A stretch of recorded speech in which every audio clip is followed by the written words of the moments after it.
I got a few questions. Questions. Where do you get your protein from? Isn't it expensive to be vegan? Questions. I got a few questions. Haven't we evolved to eat meat? It's natural. I got a few questions. Shh. It's vegan. Hey guys, welcome back. My name is Manny. And I'm Danny. And we are the Vegan Gents. Okay, so Danny, I want to get right into it. Okay. What do you think about mentoring? Necessary. Okay. First word that came to my head. Necessary. Okay, that's perfect. So in terms of like being as you get older and you look at the generation behind you, how do you feel mentoring plays a huge role? And do you think that we are obligated to mentor our youth, or is it a choice? It is a choice that should be mandatory. Okay. Here's something fun and mandatory. How about you do? It's like, it should be something that is just is culturally appreciated and held up in the highest regards, because we, like everybody has have these ideas of that, like, oh, I'm just trying to live through life and I'm trying to get my life, but not realizing that there are 3 people probably who are younger than them looking up to them, and they don't even realize it. Yeah. And I think everybody is like that. And if you take a second to realize that, the world's not all about you, Brenda, that you do kind of have a responsibility, regardless if you want it or not. It's just kind of like a human.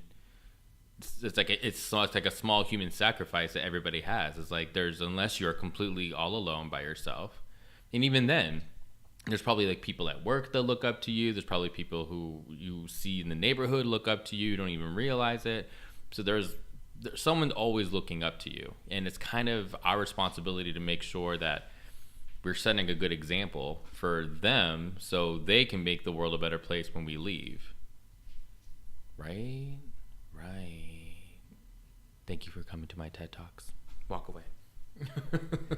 Well, okay, with that being said, I'm going to give you 1 minute to answer this question. Oh, God. Okay. How have mentors helped you? Mentors have... Can't edit that one out. No. Onomatopoeias don't work well on the radio. I think they do.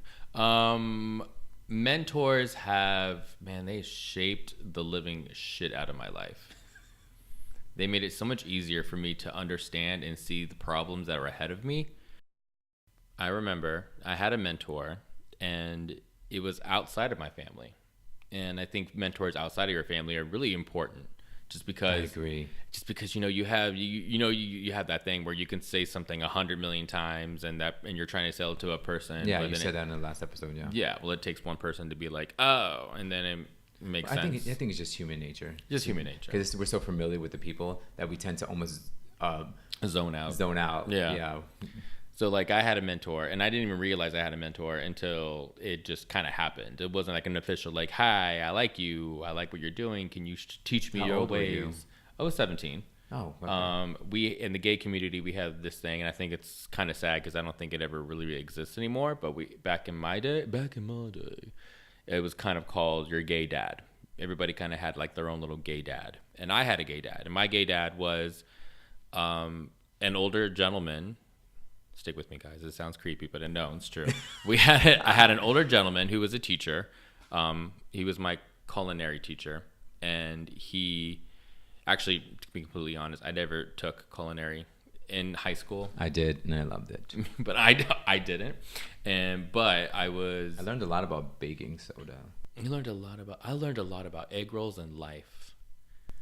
Did you? I did. Yeah, because I loved egg rolls. And I love living, so that was fun. But I had the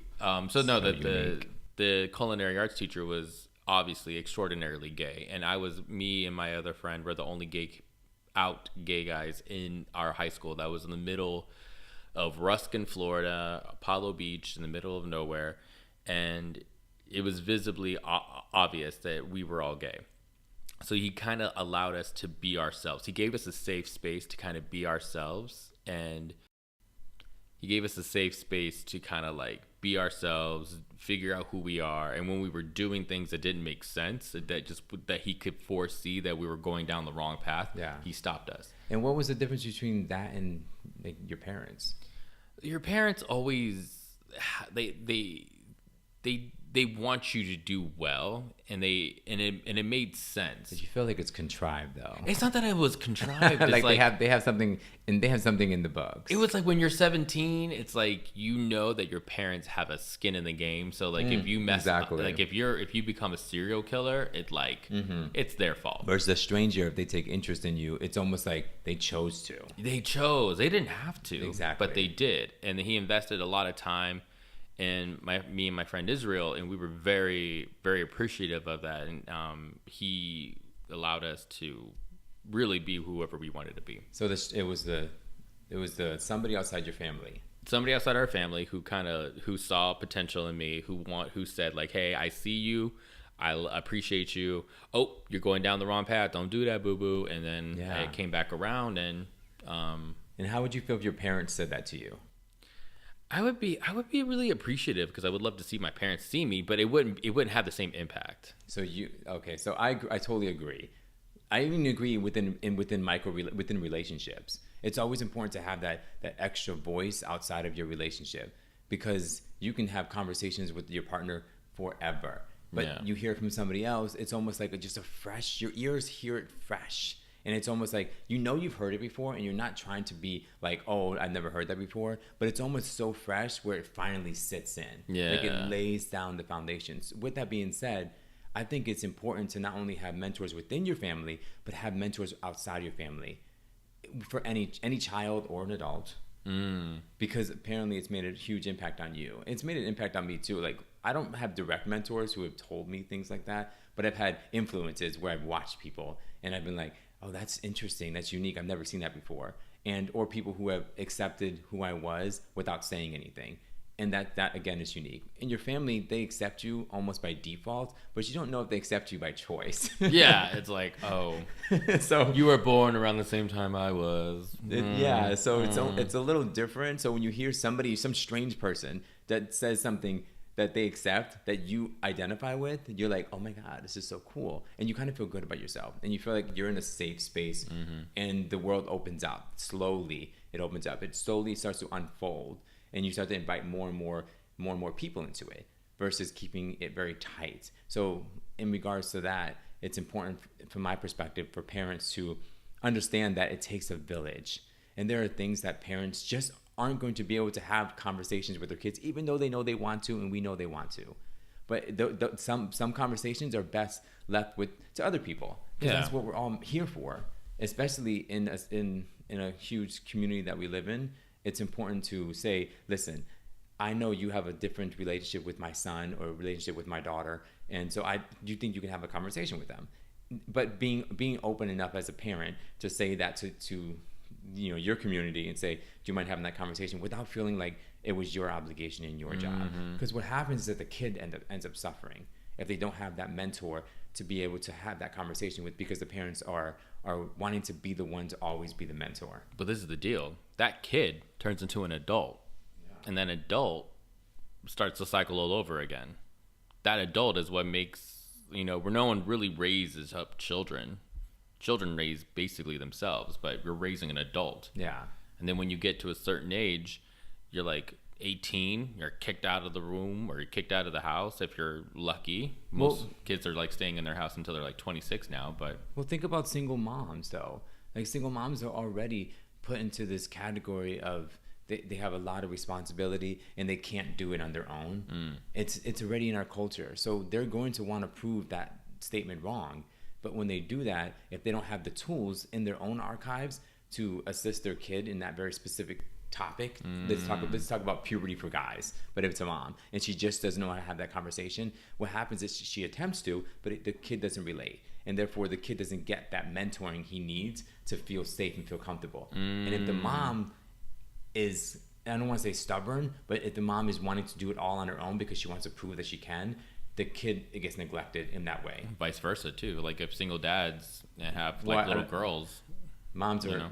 well, it's not about single anything. It's just about making the point about when two parents, if they don't have the tools, it's important to reach out. It's important to let their kids have mentors outside of themselves. And I'm saying this from a personal perspective, that there are some parents who, and even within my family, who feel like they want to be the ones to do it all themselves. And there's nothing wrong with that up until you don't accept the fact that you don't have that tool to mentor your child in that very specific way. And that's where the rest of us come in.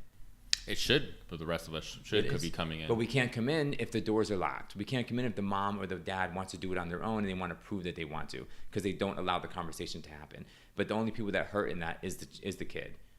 So when it comes to mentoring, it does require a village, because we all, as adults, have different tools in our archives that we can help to raise one little child. Yeah. Versus we can't expect parents to have every single tool in their archive, in their toolbox. No. And it's actually, it's irresponsible for us to think that parents can do it all on their own. Even parents in their 60s or 70s, and their children are way old. They're still figuring their shit out. Exactly. So why should we expect a younger parent, two parents, to have it all figured out? Well, the moral of the story is that if any parents are listening to this, that it's important to know that your kids do need outside mentoring. They need outside influences that are going to help them develop and grow beyond your capabilities. And it's okay to sit with yourself and say, you know what? I'm just not good at this. I'm not good at that category. I can feed them. I can do this. I can talk to them. But this category I'm not good at. Let me reach out. And so their entire mission in life is to prove that they can. Yeah.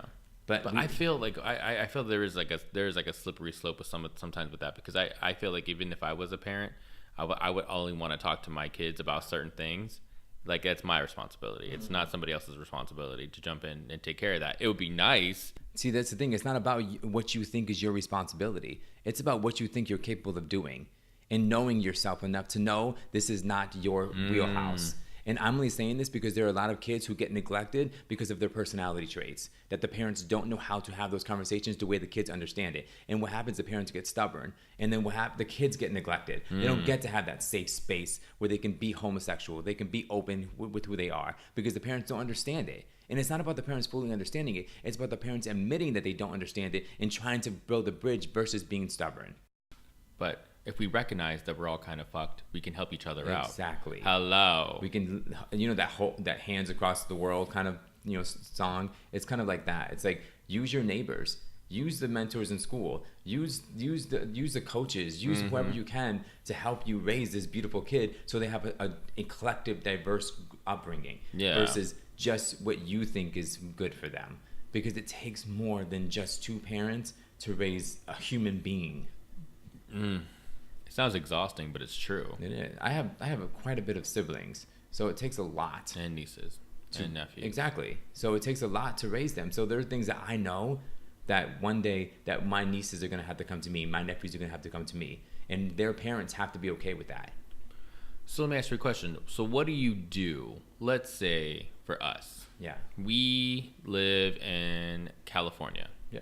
And the rest of our family lives in Florida or New York. Yes. What do we do? Clearly, we can't mentor our kids in our lives the way that we want to, face to face. Yeah. We do, but what do you do with the kids that are not related to you? Oh, like you mean local? Yeah. Yeah, because and it shouldn't be just left to the kids that are in our lives. I mean, clearly that's really important, but there's still a whole other subset of kids. It's a tricky situation, because if you don't have a relationship with the parents. Yeah, no. Or there's programs that you can always lend your time to that is structured for that. Yeah, like the Big Brother, Big Sister program. Yeah. That's a cool program, because these kids get to see something totally outside of their comfort zone and their element. Yeah. Like when I was a big brother and when I was a big brother and a big sister. No, when I was a big brother for big brothers, big sisters.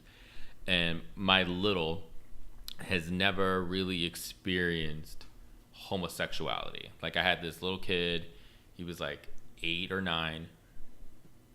He never really understood or saw or been exposed to it because